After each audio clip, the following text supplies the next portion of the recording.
Hello, Dan Harvey for Boris Effects here with a look at the new Sapphire 11 Sparks toolset for Autodesk Flame. The big news for Sapphire 11 is the integration of the Academy Award-winning Mocha toolset, bringing best-of-class planar tracking, roto and masking tools to the Flame desktop, timeline and batch. In this first example, I'll add a spark node in batch, apply the Sapphire glint effect, load a preset from the browser, and tweak the settings until I achieve the required look.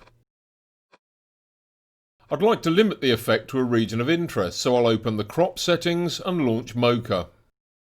The Mocha UI opens in a floating window. I'll plot an X-spline shape around my region of interest and track it using Mocha's integrated planar tracker, stopping where required to animate the roto on my shape.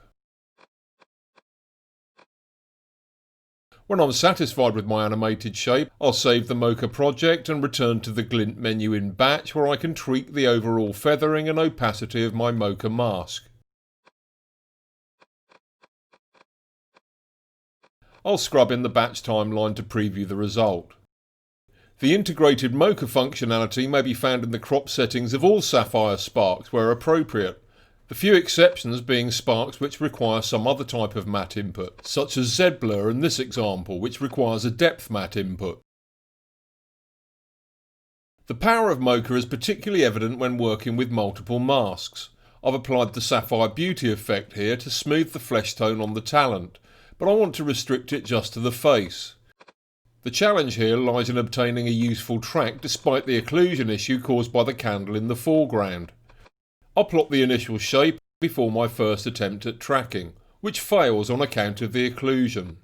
In Mocha I can animate, track and combine an unlimited number of shape layers, and it's important to note that shapes at the top of the layer stack in Mocha are treated as being closer to the camera, and therefore exclude any picture content in lower layers from being analysed by the tracker.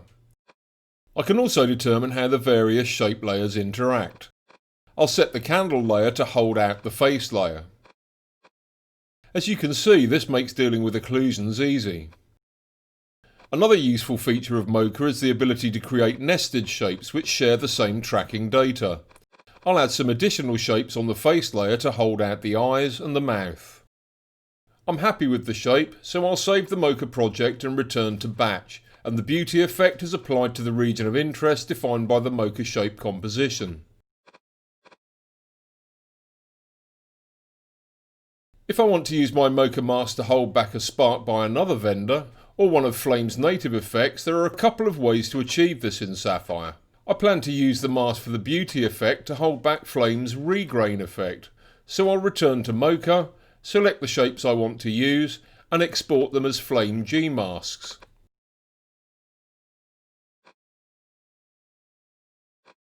Next I'll go to a GMask node in my batch tree, load in my exported Mocha shapes and tweak them as required,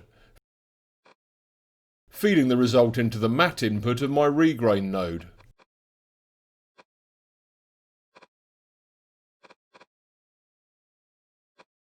Another approach is to use the dedicated Sapphire Mocha Spark, which acts like a GMask node in batch, feeding the matte into the composition.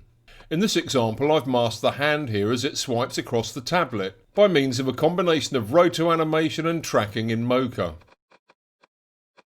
I've tracked another shape to hold out the tablet screen, and I'll set the hand shape to subtract from it in order to deal with the occlusion.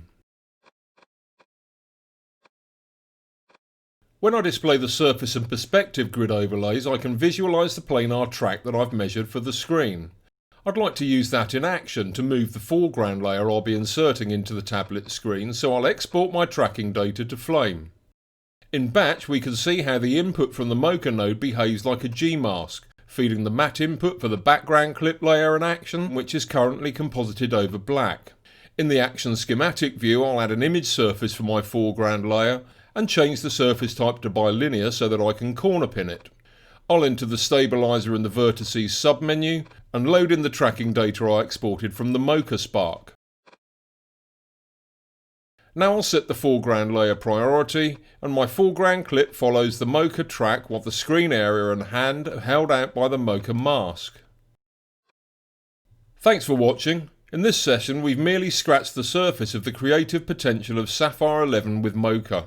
For more detail, check out the Sapphire and Mocha tutorials on borisfx.com.